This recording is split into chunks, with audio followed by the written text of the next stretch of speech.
ოპტიმიზაციასთან დაკავშირებით მინდა კითხო, დაიწყო უკვე ოპტიმიზაციის პროცესი სხვადასხვა სტრუქტურებში, მათ შორის თეატრებში დაიწყო, რუსთაველიდან მაგალითად ზაზა პაპუაშვილი გაათავისუფლეს, გაუშვეს, სხვა მსახიობებსაც ემუქრებათ ან ხელფასის დაკლება, ან გაშვება.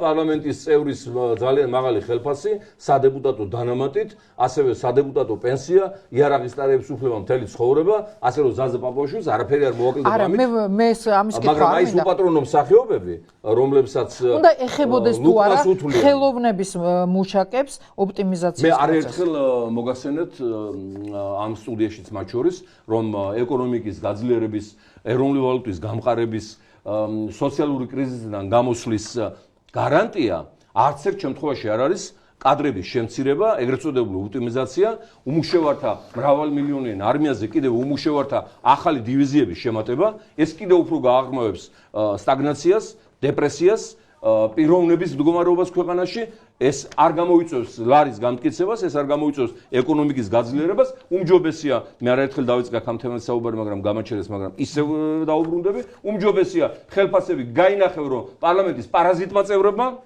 უმრავლესობას ეხებეს, აბსოლუტურად ყველას ალბათ არა.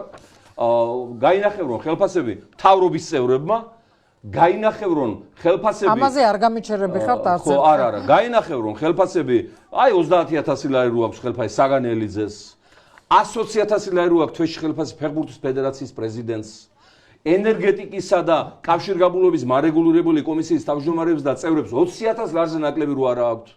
ყველას რომ მაინც და მაინც უნდა ემსახურებოდეს რაიონის გამგებლის მეცხრე თანაშემწეს ჯიპი, პრადო ან უკანასკნელი გამოშვების ლექსუსი.